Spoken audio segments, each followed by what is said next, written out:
Les mauvaises langues disent qu'il est parti du côté de Merano avec Nadine suivre une cure. Les mauvaises langues disent aussi qu'il en avait un peu beaucoup besoin avant le printemps et un été que l'on espère radieux sur les plages. Martin, mon fidèle compagnon, n'est pas là? Personnellement, je me console et mes oreilles aussi. Les vôtres, sans doute également. Les miennes, parce qu'elles ont saigné plus d'une fois en l'écoutant. Vous aussi? Non, mais moi, c'est pour de vrai. Parce qu'il faut savoir que Martin, il parle fort, très fort, mais vraiment trop fort. Pour vous donner un ordre d'idée, une fois en Russie, il a fait péter le matériel, tellement il gueulait dans le micro. Donc aujourd'hui, je suis plutôt content qu'il ne soit pas là. Et je me console aussi, pourquoi? Parce que pour m'accompagner aujourd'hui, j'ai le plaisir de faire cette émission avec Cyril Morin. Cyril Morin, l'homme de Tour d'Europe, l'émission du jeudi d'Eurosport qui vous parle de tout le football européen. Cyril Morin, le Paul Bocuse de la palette tactique, le Picasso du top et flop, le Rimbaud du fans corner, tout ça. Et j'ai entendu aussi ce matin que d'aucuns, Adrien l'appelait aussi, je l'ai entendu de mes propres oreilles, ils ont saigné encore une fois, le boulgour ambulant ou la soupe de pois chiches. Ce à quoi il a répondu hier, j'ai mangé grec, c'était sale. Comment? Le tout devant une excellente série d'Arte en thérapie, puis devant McFly et Carlito. Voilà, bref, j'ai le plaisir d'accueillir le sémillant Cyril Morin. Comment ça va Cyril? Et parle-nous un peu de cet éclectisme culinaire et culturel. Culturel. Ah bah, dis donc, quelle intro, je ne m'attendais pas à ça. Encore une fois, je me fais piéger à mon propre jeu. J'essaye d'être agréable avec mes collègues, donc je leur raconte un peu la vie quotidienne, voilà. Et ça se retrouve en intro d'émission. Ah oui. Écoute, ça va très bien. Merci Maxime. On ne saurait que trop conseiller cette série en thérapie, mais également la nourriture grecque qui est quand même riche, mais franchement délicieuse. Salut à tous et je suis ravi de vous retrouver pour ce numéro du FC Stream Team. En fait, il y a deux choses. Là, comme c'est pas Martin qui est là, j'en profite et je me venge un petit peu. Normal. Et puis voilà, fallait bien. Et aussi, il y a quelque chose qui est quand même bizarre. Un jour, la thérapie, je pense qu'on va en suivre une tous. Parce que je pense qu'il n'y a pas une semaine où on ne parle pas de bouffe dans cette émission. On a parlé du yaourt aux fraises, on parle du grec, on parle de tout ça. Donc je pense qu'il y a quelque chose qui confère à la thérapie. On va peut-être s'asseoir sur le divan d'ici peu. Mais pour le moment, on a quand même une émission à faire, un podcast à réaliser. Et cette semaine, Cyril, on va beaucoup parler d'un joueur, même de deux à la rigueur, mais surtout d'un, Kylian Mbappé, qui a réussi l'un des plus gros coups, on va le dire tout de go, d'un joueur français en Coupe d'Europe, tout simplement. Ouais, la thérapie ne s'arrêtera pas là, puisque le premier sujet, c'est de savoir si Mbappé peut désormais s'asseoir à la table de Messi et Ronaldo. Évidemment, on va revenir sur la prestation XXL d'Mbappé au Camp Nou, ce triplé. Est-ce que ça l'inscrit d'ores et déjà dans les pas des deux phénomènes des années 2010 ou est-ce qu'il lui reste encore un petit peu de travail? Ça va être un débat animé. Je crois que Maxime a une théorie spéciale. On enchaînera, Maxime, avec un autre homme, un autre cyborg. Ouais, on va parler de Haaland, évidemment, qui lui a répondu même dans la presse à Mbappé, qui a dit en gros le triplé l'a motivé. Donc il a fait son petit doublé aussi à Séville avec Dortmund. Eh bien, on va se poser une question tout simple, Cyril. On imagine que tu as 200 millions dans la poche. Alors, si tu avais 200 millions dans la poche, je ne sais pas si tu... Je ne sais pas si je serais là. Et que tu t'en servirais aussi pour acheter un footballeur. Mais on imagine que tu as un club, que tu es président de club, tu as 200 millions. On te dit, tu démarres on va dire, l'ère de ton club avec Mbappé ou Haaland. Lequel tu choisis? On essaiera de répondre à cette question en deuxième partie d'émission. Et on terminera, Maxime, évidemment, par évoquer malheureusement la grave blessure de Corentin Tolisso avec le Bayern Munich, a priori out pour l'Euro, ou en tout cas très très incertain. On va essayer de faire un focus sur ce milieu de terrain qui a été un petit peu l'une des clés de la réussite des Bleus en 2018 en Russie et qui, mine de rien, à l'approche de l'Euro 2021, inquiète presque un petit peu, autant par le réservoir que par la forme des cadres de Didier Deschamps. Si vous voulez retrouver cette émission, évidemment, il y a plusieurs solutions sur Facebook pour la diffusion vendredi soir, sur le site pour les meilleurs extraits, évidemment, qu'on diffuse tout au long des jours qui suivent l'enregistrement, qui est le vendredi, et les bonnes plateformes de podcast. C'est comme je dis, les bonnes plateformes et les mauvaises aussi. Il est partout, donc vous vous abonnez, évidemment. Vous voyez FC Stream Team, vous vous abonnez. Vous nous donnez une petite note, peut-être 5 étoiles pour être sympa parce que ça nous fait plaisir. Et comme ça nous encourage à continuer. Mettez aussi des commentaires et pourquoi pas en parler dans l'émission, dans la prochaine émission. Donc on va démarrer par le sujet Mbappé, mardi soir. Première fois que le Paris Saint-Germain revenait en Catalogne depuis vous savez quoi, on est passé de la remontada à la démontada, et la démontada, elle a été signée Kylian Mbappé, puisque le PSG s'est imposé 4-1 sur la pelouse du FC Barcelone. Un triplé d'Mbappé, c'est exceptionnel, puisque déjà un club français qui gagne au Camp Nou, on n'avait pas vu ça depuis Metz, et le triplé déjà de Toni Kroos, et Mbappé a refait la même avec le PSG. Dans des proportions exceptionnelles. Voilà. Donc la question est simple, elle nous a été inspirée par Antoine Griezmann qui, après le match, a fait aussi un clin d'œil à une phrase qu'il avait dite il y a 2 ans de ça. Il a dit tout simplement « Je crois que le PSG a une future très grande star qui va être au niveau de Léo ou de Cristiano. Léo Messi, Cristiano Ronaldo. Je vais te poser la question toute simple, Cyril. Est-ce que Mbappé peut aujourd'hui s'asseoir à la table de Cristiano et de Lionel Messi? Le mot le plus intéressant peut-être de la phrase d'Antoine Griezmann, c'est peut-être futur. Ce triplé le rapproche clairement des 2 monstres, mais pour moi, il y a encore un petit fossé à franchir. Alors, on va peut-être commencer par les points communs quand même, Maxime, parce que c'est vrai qu'en termes de caractéristiques particulières, Mbappé répond exactement aux mêmes normes que Ronaldo et que Messi. C'est un joueur offensif, spectaculaire, qui marque des buts, qui fait gagner son équipe et qui a une capacité quand même à prendre la lumière beaucoup plus que tous les autres de par son jeu. Et son match au Camp Nou est la plus belle preuve de tout ça. Si on devait le comparer, je le comparais presque plus à Ronaldo et à la trajectoire de Cristiano Ronaldo. D'ailleurs, c'est intéressant de voir que Mbappé a 22 ans, Ronaldo en avait 22 quand il a commencé à devenir vraiment clinique et létal avec Manchester United et un petit peu moins truqueur, entre guillemets, c'est-à-dire trop forcé sur le dribble, etc. Donc, je le rapprocherais plus de Ronaldo aussi en termes de personnalité parce que c'est un joueur qui s'assume, qui sait d'où il vient et qui sait où il veut aller, à l'inverse d'un Messi qui est encore presque un mystère alors qu'il a la trentaine passée. Après, encore une fois, à la même table que Cristiano Ronaldo et Messi, ça inclut une régularité folle sur la décennie écoulée. La régularité, ça n'a pas été forcément le très gros fort de Kylian Mbappé dans les gros matchs européens, notamment dans les matchs coup près ces dernières années. Donc voilà, il y a quand même encore un petit gap à mes yeux, mais dans le futur, évidemment, il est amené à prendre le pouvoir. Ouais, tu l'as dit, je pense que le mot important de la phrase, c'est évidemment futur, parce que évidemment, pour l'instant, il n'y est pas. Il ne faut pas la surinterprétation, excitation, l'overreaction, comme on dit de l'autre côté de l'Atlantique, c'est pas très bon. Et en effet, il a sûrement le potentiel d'y être, et c'est à mes yeux celui qui a le plus potentiel. Avec évidemment Neymar, même si je pense que Neymar est dans un entre-deux, je ne suis pas sûr qu'un jour il arrivera exactement à la table de Messi et de Ronaldo. Ce qui est intéressant aussi, c'est de dire à quel moment on ne parlera plus de futur. Moi, je pense qu'il faut un peu attendre, évidemment, parce que, je le répète, c'est un peu tôt. Et puis, il sort tout simplement d'un coup de mou. C'était le premier, on va dire, gros coup de mou de sa carrière. C'est pas une surprise d'avoir un coup de mou, c'est forcé. Les carrières ne sont pas linéaires. Il fallait qu'il y ait ce coup de mou.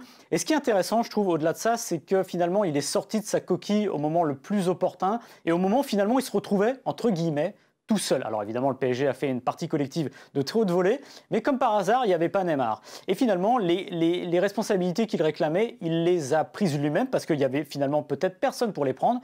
Et peut-être que Mbappé gagnerait peut-être à être un peu plus, je pense que ce n'est pas dans sa nature, mais égoïste à une certaine manière. C'est-à-dire que dire, écoute, là, je vais prendre le monde sur mes épaules et c'est comme ça que ça va se passer. C'est un petit peu ce qui est arrivé mardi et il l'a fait très bien sans surjouer pour autant. Donc pour ça, je pense que il y arrivera. Maintenant, l'histoire de la table, c'est marrant. Tu as dit, c'est peut-être aussi le plus à même de s'y asseoir. Déjà, qu'est-ce qu'il faut pour s'asseoir à cette table-là ? Je pense qu'il faut être un extraterrestre, tout simplement. Ouais. Et je pense que Mbappé est un extraterrestre en puissance. Ça se voit par ses qualités. Voilà. On en parlera tout à l'heure avec Haaland. Moi, je pense qu'il est encore plus extraterrestre parce qu'il a un petit quelque chose d'assez exceptionnel et qui est toujours là. Souvenez-vous d'Antoine Griezmann, le jour où il a dit je pense que je peux m'asseoir à la table de Cristiano et Messi. C'était très sincère. Et je trouve que footballistiquement et par ses accomplissements, il avait raison de le dire, parce qu'il était en train d'expliquer, voilà, ce que j'ai gagné, ce que j'ai réussi, c'est remarquable. Maintenant, ça a été mal pris parce que c'est Griezmann, et il y a souvent un petit délit de sale gueule avec Griezmann que je ne m'explique pas toujours. Lui, on lui reproche de marquer des pénaltys, alors qu'à d'autres, on ne le reproche pas. Je n'ai jamais très bien compris. Mais en fait, il brille plus par son QI foot et moins par sa spectacularité. Donc c'est pour ça qu'on se dit, hey, mais ce type-là, pourquoi il se mettrait à la table d'extraterrestre alors qu'il n'en est pas un ? Il est juste, entre guillemets, je dis bien juste entre guillemets, un formidable joueur. Ça ne suffit pas pour être à cette table-là. Ce qui est intéressant aussi, c'est à partir du moment où on a décidé qu'il y avait une table Messi-Ronaldo. Parce que ce n'est pas arrivé tout de suite. Comment on crée la table et comment on arrive à s'asseoir à une table comme ça ? Alors, on va remonter à la genèse et c'est là que c'est intéressant. C'est qu'au fond, la table, elle a été créée vers 2010 finalement, au moment où ils se sont retrouvés face à face dans deux des plus grands clubs du monde et les plus médiatiques. C'est-à-dire, ça c'est devenu autour du Real, du Barça, et c'est là qu'il y a eu le duel. Vous souvenez-vous de la Manita, le 5-0 de novembre 2010, ce match incroyable. Voilà, c'est le début d'une rivalité, enfin, la résurgence d'une rivalité qui va de Pep Mourinho, évidemment, qui passe par Messi et Ronaldo. Et ce qui est intéressant, c'est que ces deux joueurs-là sont à cette table-là à un moment parce qu'ils ont tous les deux gagné une Ligue des Champions. Ronaldo en 2008, Messi en 2009. Ils ont tous les deux gagné un Ballon d'Or. Ronaldo en 2008, Messi en 2009. Et les deux s'en vont vers, évidemment, une décennie complètement folle. Et ce qui est intéressant aussi, c'est que Ronaldo, il gagne tout ça, il a 23 ans, et Messi a 22 ans. Donc, Mbappé est dans, on va dire, dans les temps de passage, mais il manque encore quelque chose. Mbappé, il a la Coupe du Monde, et je pense que les deux échangeraient bien un ou deux ballons d'or chacun contre une Coupe du Monde. Mais c'est pas ça, aujourd'hui, qui fait que vous êtes tout en haut, parce qu'on le sait que depuis une vingtaine d'années, gagner une grande compétition internationale, c'est surtout le fait d'un collectif où finalement les individualités ressortent moins. Reprenez tous les champions du monde et d'Europe depuis la Grèce 2004, on met souvent beaucoup plus en avant un collectif. Il faut le faire avec le club. Donc pour moi, la table, elle passe tout simplement par, vous savez quoi, une Ligue des Champions avec le PSG et un Ballon d'Or. Et là, je pense qu'on pourra se dire, il manquera peut-être un petit peu pour être à la grande table, mais il aura le droit de s'asseoir en bout de table, voilà. C'est intéressant ton analogie parce que c'est vrai que par exemple un Robert Lewandowski aussi sur la saison écoulée et sur les accomplissements personnels et collectifs aurait pu y prétendre, mais Lewandowski a aussi le défaut de ses qualités, c'est-à-dire que il n'a pas cette petite aura, ce truc un peu magique qui ressort d'Mbappé, qui ressort de Messi, qui ressort de Ronaldo et qui fait que mine de rien dans le panorama actuel du football, Mbappé est en tout cas celui qui coche toutes les cases potentiellement. Elles ne sont pas encore toutes cochées, mais il en a coché certaines. Et moi, je suis d'accord avec toi. La limite peut-être de Mbappé dans les années à venir, c'est peut-être cette capacité à incarner un club, une ville, une ambition. Voilà. Quand on pense à Cristiano Ronaldo, c'est le Real, c'est le grand Real, c'est lui qui le magnifie, etc. Lionel Messi, on ne vous fait pas un dessin, c'est exactement pareil. Là, y a un peu de shérif en ville. C'est la volonté du Paris Saint-Germain d'avoir deux top players comme ça. Mais en plus, c'est deux joueurs qui potentiellement évoluent dans la même zone. Et je pense que le débat Neymar-Mbappé va vite se reposer parce que quand on voit la prestation d'Mbappé dans ce couloir gauche très axial, ça correspond quand même à la même zone que Neymar, même s'ils ne font pas les mêmes choses dans cette zone-là. Le terrain va devoir se partager entre les deux. Donc, ça va peut-être être une de ses limites. Et il y a aussi, mine de rien, la sélection tricolore où pareil, on attend encore, on attend cet acte de prise de pouvoir qu'il n'a pas encore pu prendre avec les Bleus, de par le duo Giroud-Griezmann qui tient les rênes de manière très solide. Mais ça rejoint un peu ce qu'on disait avant sur le côté que je disais, l'égoïsme en quelque sorte. On ne demande pas d'égoïsme, mais c'est peut-être aussi, ça passe peut-être par là, c'est-à-dire d'assumer une ambition et de... Alors, c'est compliqué quand vous avez Neymar dans votre équipe, mais peut-être d'assumer. Déjà, ça passe par le terrain et de montrer que, là, je suis patron, vous savez ce que j'ai fait. Évidemment, ça demandera une régularité, mais c'est peut-être ce que tu dis. Ronaldo, lui, il a très bien assumé très vite que c'était lui le boss. Pas Manchester United tout de suite, parce qu'il y avait Rooney, il y avait d'autres, Ferdinand et compagnie, il y avait d'autres personnalités, Vidic, etc. Messi, il l'a fait à sa manière, peut-être un peu plus, je ne vais pas dire fourbe, mais on sait qu'il a une zone d'influence qui dépasse le terrain. Lui, peut-être qu'il n'a pas ça encore parce qu'il est jeune et parce que ce n'est pas dans son caractère. Mais peut-être qu'il y a un moment, il faudra forcer un peu cette ambition. C'est très dur d'être un immense joueur sans avoir ça. Zidane est une exception qui confirme la règle. Regardez, tous les immenses joueurs, ce sont souvent des joueurs assez, sinon caractériels, au moins avec un orgueil qui est important. Et je pense que peut-être qu'à un moment, il faudra développer ça. Alors évidemment, entre orgueil et melon, il y a toujours une limite qui est fine. Mais s'il arrive à trouver le bon équilibre, je pense que ça aidera justement à le hisser aussi haut que ses deux prédécesseurs. Je pense même que ça lui trotte un petit peu dans la tête concernant son avenir et les questions qui se posent.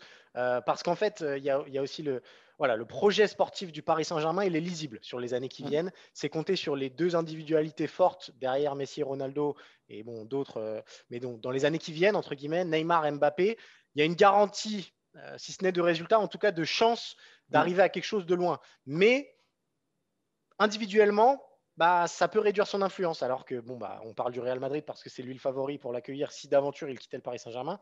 Il y a cette possibilité de Voilà, je prends toute la lumière, je prends toute la responsabilité. Si ça marche, c'est tout pour moi. Par contre, si ça ne marche pas, ce sera aussi les excès inverses. Et je pense que ça rentre dans sa réflexion parce que, voilà, comme tout joueur qui veut marquer l'histoire, il y a cette volonté à un moment, je tire la couverture à moi parce que j'accepte d'avoir les bons et les mauvais côtés d'une surresponsabilisation.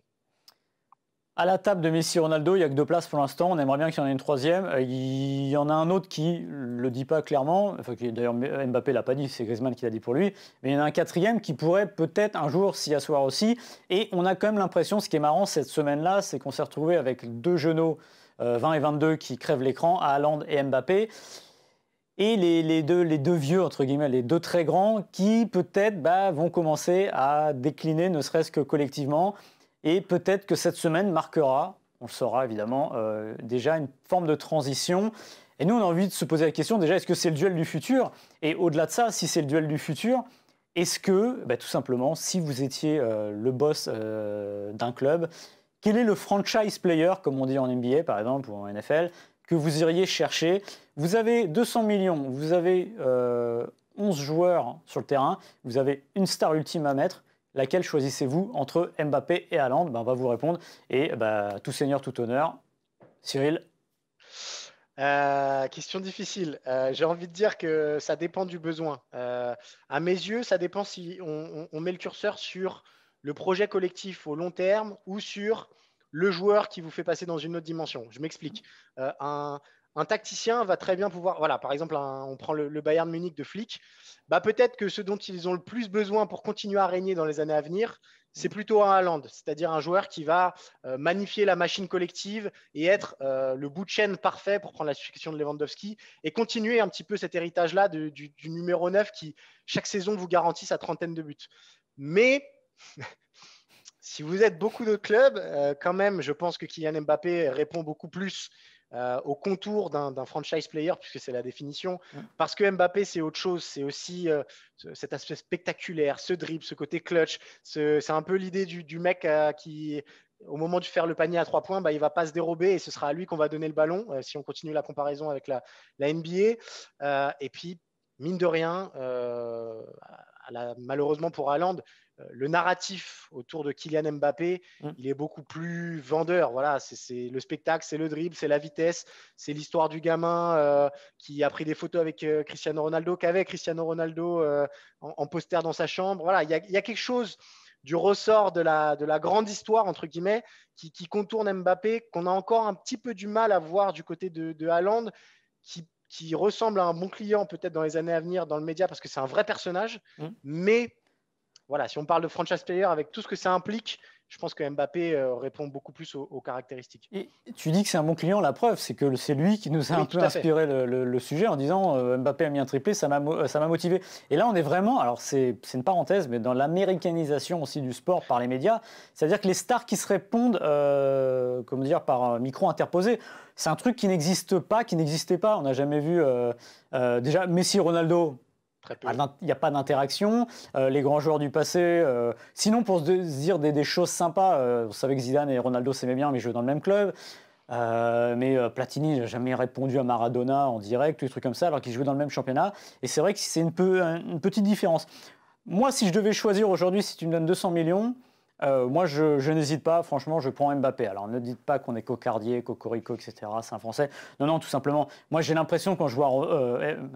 lapsus, quand je vois Mbappé, j'ai l'impression de voir un peu Ronaldo le Brésilien. Voilà. J'ai l'impression de voir l'extraterrestre. Moi, dans ma vie d'amateur de football, le premier extraterrestre que j'ai vu, c'est Ronaldo le Brésilien. Et je me suis dit, waouh, ça, il y a quelque chose de plus. Voilà. Je n'ai pas eu exactement la même sensation avec Mbappé parce que j'avais déjà vu Ronaldo avant, donc ça gâche un peu, entre guillemets, le plaisir. Mais n'empêche qu'à cet âge-là, c'était assez exceptionnel de voir ça. Si je devais faire une comparaison, je mettrais presque, je dirais que Mbappé, c'est un peu le Ronaldo brésilien. Et je mettrais Haaland, pour moi, c'est une forme de Zlatan. C'est-à-dire que c'est Zlatan, en plus rapide évidemment, mais peut-être en moins souple. Ouais. Et ce qui m'impressionne simplement, alors si je vais le défier, Haaland, pour moi, c'est un tractopelle avec un moteur de Ferrari. C'est-à-dire que vous le mettez là-dedans, il va à 200 à l'heure, il dégomme tout sur son passage. Regardez son but le point de but face à Séville.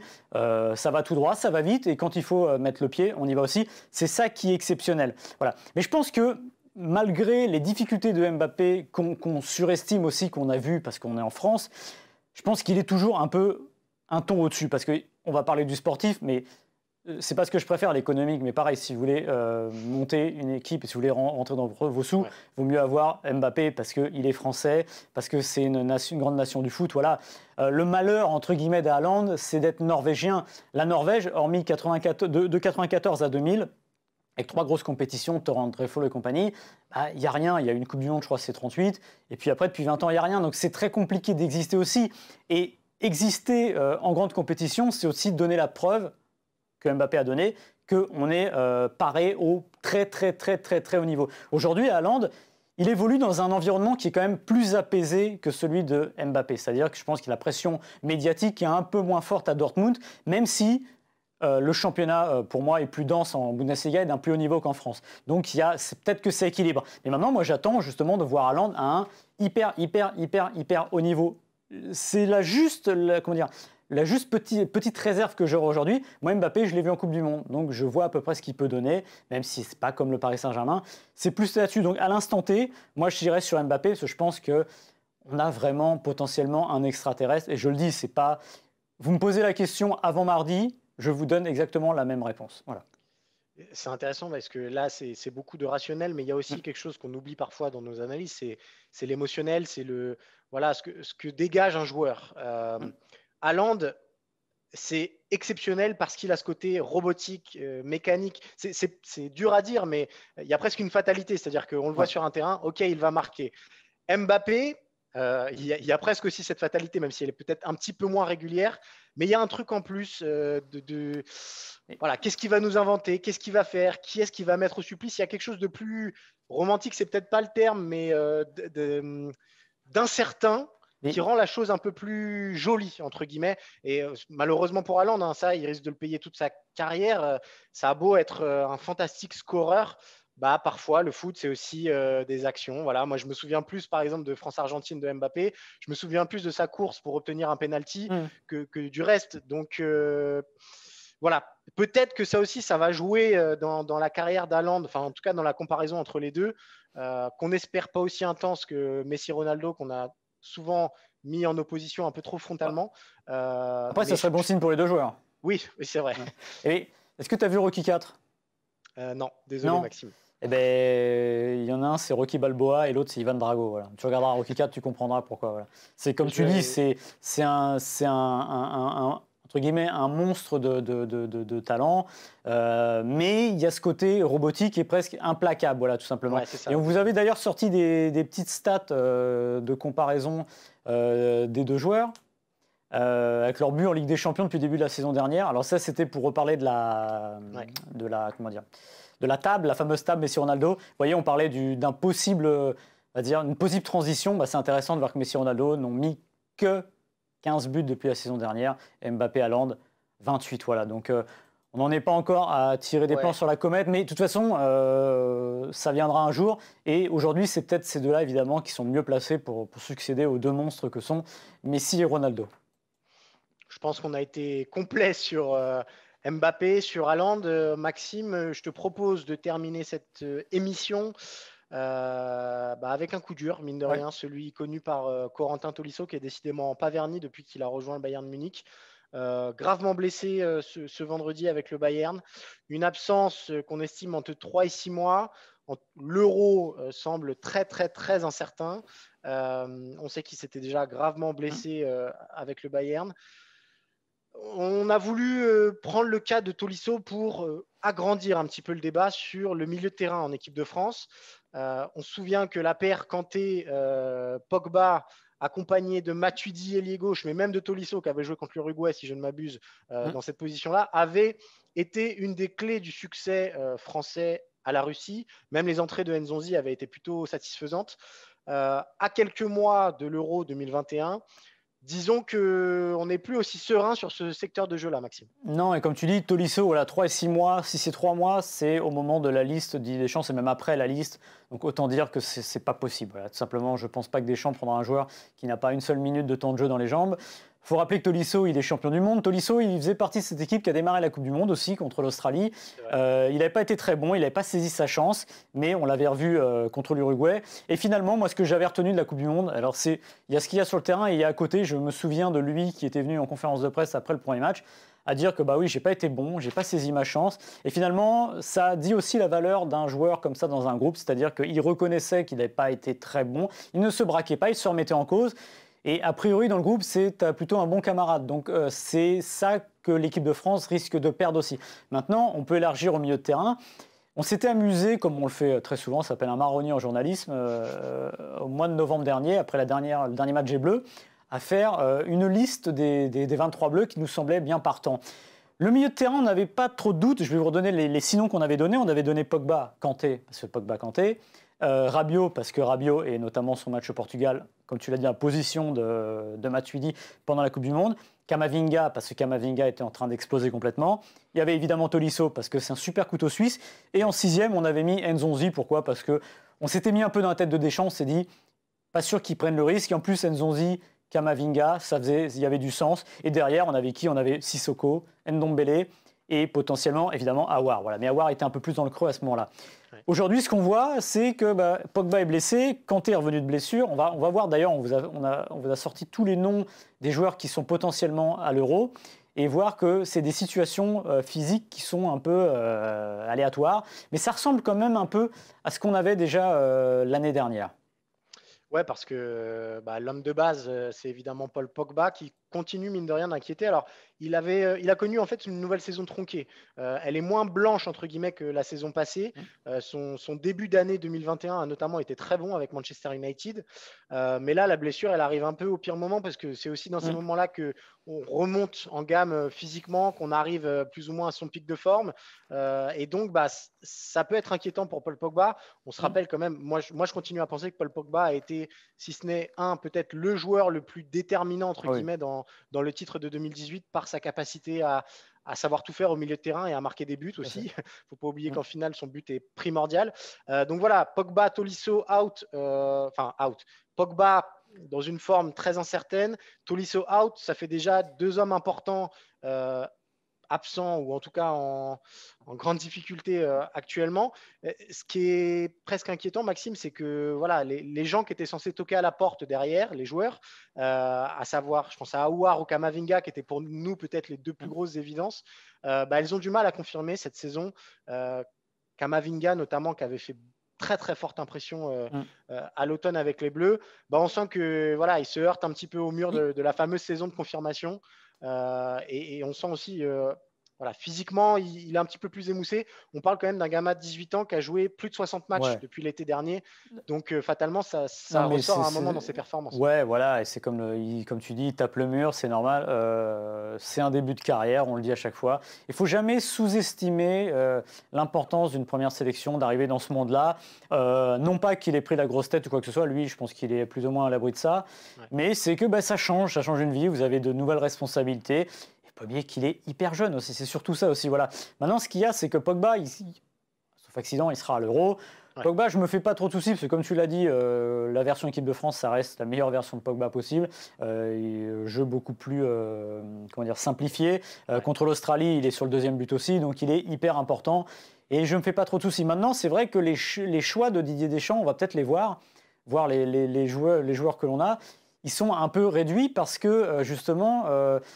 si on a classé, on a fait comme un feu rouge, vous savez, dans les joueurs qui sont, on va dire, au moins en forme et qui ont une chance d'y aller. Rabiot, il y sera, maintenant, c'est à peu près sûr, hormis, évidemment, blessure. Mais ça réduit les choix, finalement. Et un joueur comme Ndombele, qui était déjà, on va dire, assez loin parce qu'il y avait le problème de Tottenham, il va remonter de quelques crans parce que, justement, la disparition potentielle d'un joueur comme Tolisso laisse une place à pourvoir, même si je ne suis pas sûr qu'elle sera pour lui. Ouais, je suis d'accord, mais c'est vrai que Rabiot et Ndombele sont peut-être les 2 milieux de terrain les plus en vue français cette saison. Rabiot, c'est un élément fort d'une Juve faible. Ndombele qui a quand même réussi enfin à mettre Mourinho sur la même ligne que lui, ça vous dit quand même d'où il vient. Après, derrière, le feu est orange pour Camavinga, on en parlait. Le feu est orange pour Nzonzi qui ne signe pas la saison de sa carrière, même si son profil reste très rare, donc précieux pour Didier Deschamps.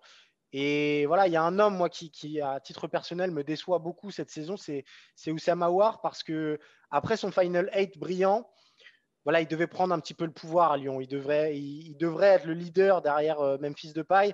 Et en plus, dans le profil, il ressemble un petit peu à Corentin Tolisso, même s'il est un petit peu plus offensif peut-être, mais il y a cette capacité à être un couteau suisse et à jouer à plusieurs positions. Bah, Aouar, il ne se met pas forcément dans la facilité en sortant cette saison-là. Et il est presque déresponsabilisé un petit peu à Lyon avec l'émergence de Paqueta. On a du mal à retrouver celui qui nous avait ébloui au Final 8. Et déjà à cette époque-là, Deschamps était plus ou moins dubitatif sur son cas. C'est pas sa saison lyonnaise qui va aider le sélectionneur français à changer d'avis. Ouais, et dans les joueurs en orange, on va dire, qui sont sur une saison, on va dire, qui n'est pas forcément formidable, il y a Moussa Sissoko, qui est évidemment l'homme qui va terminer sa carrière en équipe de France avec le plus de sélections sans avoir jamais été totalement installé. Il y a évidemment cette finale de l'Euro où il est très bon, où il est même le meilleur sur le terrain. Côté français, voilà. Mais lui, je pense qu'il a une tête de 6e, par exemple, typiquement. Deschamps n'aura pas forcément... En fait, au-delà du risque à prendre pour Deschamps, parce qu'on est toujours en train de dire oui, Deschamps, ceci, cela, je pense que si un joueur crève l'écran, Deschamps ira le chercher sans problème. Le problème, c'est qu'il n'y en a pas. Et tant qu'à aller chercher un joueur, autant aller chercher un joueur dont on sait ce qu'il apporte et ce qu'il n'apporte pas. Et pour ça, Moussa Sissoko, c'est sûrement la meilleure solution à mes yeux. Derrière ces joueurs, il y a peut-être 2-3 wildcards qu'on peut voir venir. Alors on sait qu'on en a parlé tout à l'heure, Pogba devrait évidemment être là, mais même si la saison, c'est pas terrible.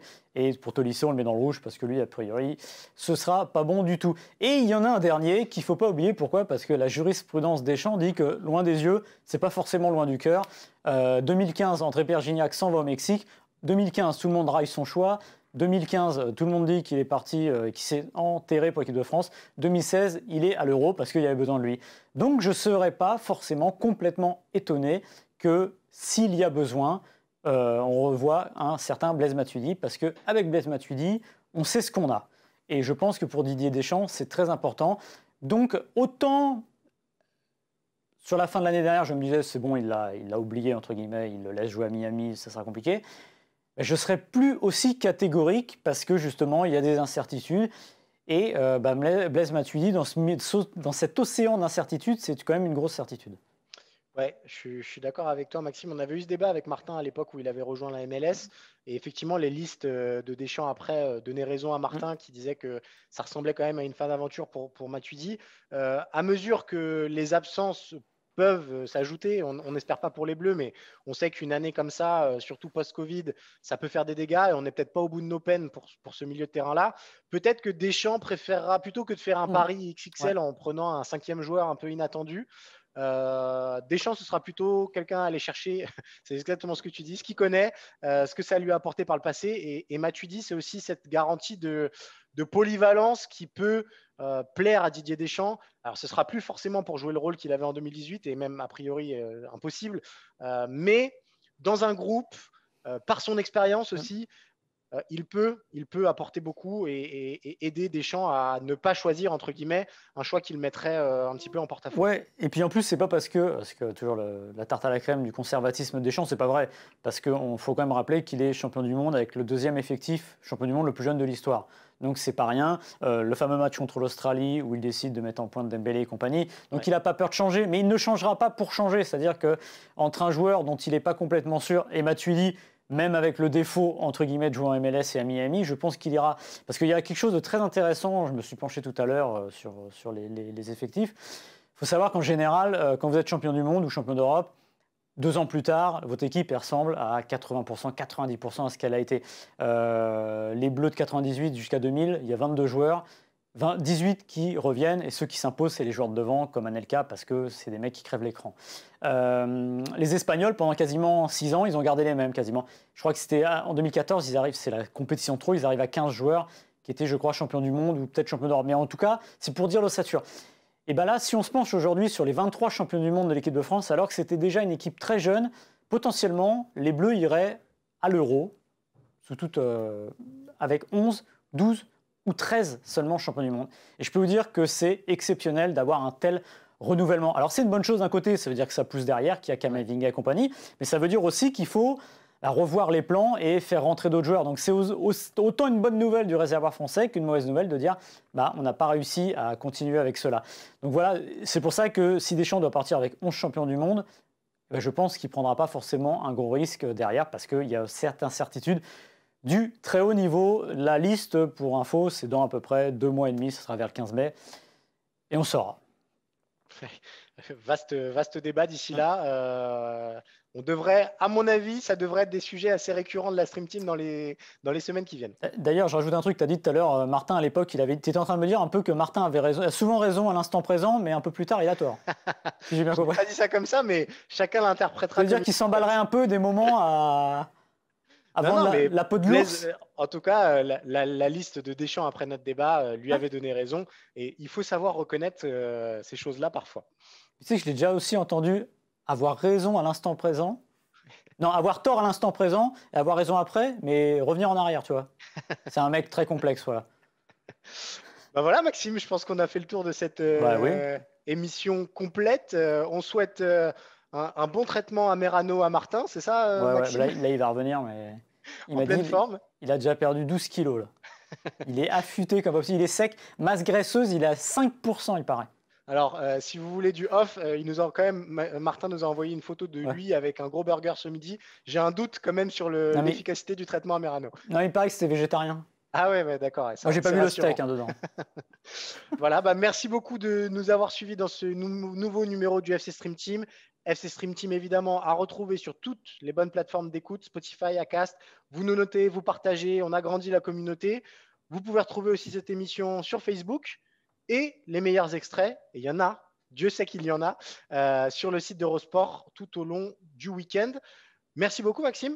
Ouais, vous nous suivez sur Eurosport, évidemment, les finales de l'Open d'Australie, le biathlon, le ski avec les mondiaux. Week-end royal. On vous dit à la semaine prochaine. Salut tout le monde.